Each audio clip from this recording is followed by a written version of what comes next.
The newly released Samsung Galaxy S3 and the HTC One X. First off, how the phones feel to hold. Both phones are very light. The HTC One X is a unibody design, which gives it a sort of finer finish feel, and the Samsung Galaxy S3 has a removable back, but still feels very smooth to hold regardless. Now I'm going to turn them both on to give you an idea of the boot up time.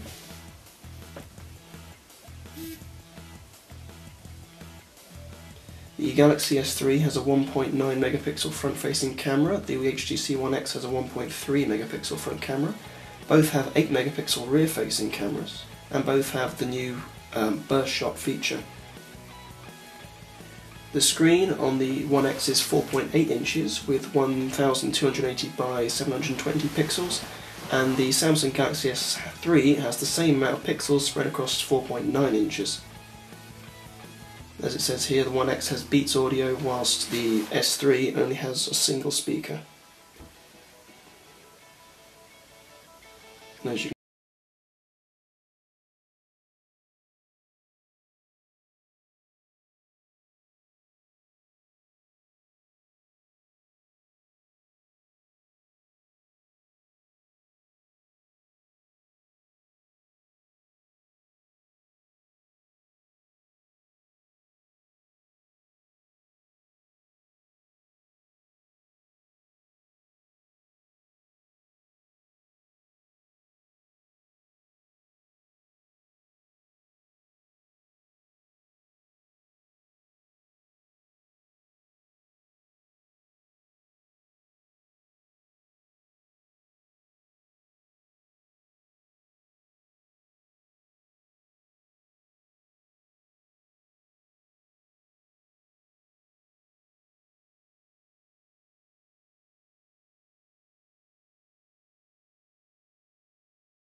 this speaker here and this one down here, you get far finer sound quality than you do on the S3.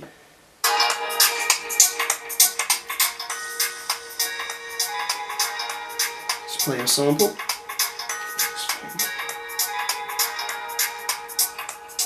So that's from the One X and this is from the S3.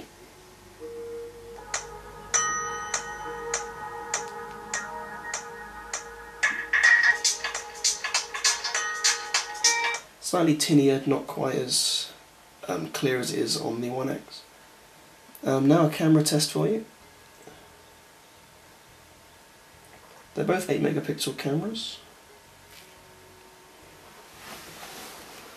Front facing. There we are. Here's the old S2, the S3's little brother, which something to remark upon, the home key is much nicer than on the new S3. So let's do a landscape photo. Take care of this pattern on the table.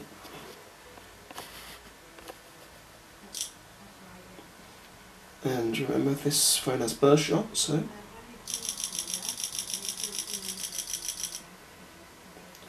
I took about 30 photos in one there. Very useful for any situation where you need to take several photos at once. It also has the best shot feature, where it, I think, automatically detects which was the best and then saves it for you and deletes the others. Or does it? Yep, deletes the other ones.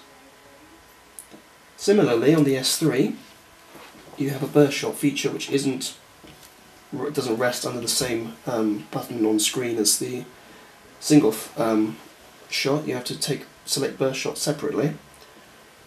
You can turn on best photo, and as you can see, instead of making the sound, it just takes 8 photos with a progress bar on the bottom. Once it's taken and you click OK, it doesn't choose it automatically for you. It recommends it, but you then still have to select the one which it deems best and click done to save it.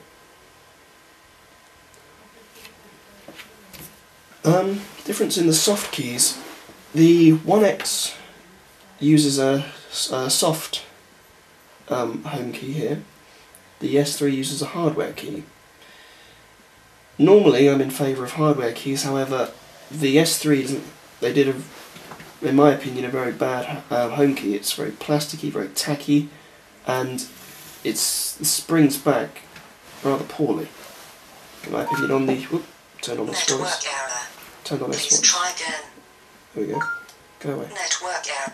There we go. On the S2, the home button was squarer, it was more prominent, and it was much more tactile and responsive.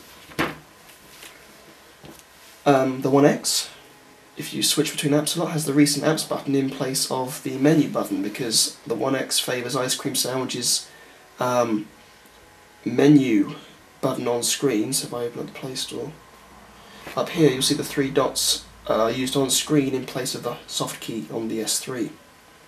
So instead you get the recent apps button in its place, which I suppose is nice enough if you like to switch applications. The similar function can be triggered on the S2 by double tapping the network error. Sorry, by holding down the home key. Not quite as nice as the One X, but performs the same function. Personally, I would buy the Samsung Galaxy S3. Although it is slightly larger, incidentally, both phones are exactly the same width, although the S3 is about a single millimetre taller. Personally, I'd buy the S3 because it seems to me more responsive than the HTC One X. Also, I prefer TouchWiz, the user interface. Sense 4, for me, I've never really liked Sense, but they claim to improve things in Sense 4, and for me they haven't. It's still clunky, it's still bloated, as you can see in there. There's a lot of bloatware, Amazon, 7 Digital, movie editor, which you just don't need. You should be able to download them separately. The applications on the S3, on this screen, and those two up the top, that's all you get. Much tidier, and I believe TouchWiz is programmed by Samsung, far better than Sense ever has been by HTC. So that concludes my video comparison, and thank you for watching.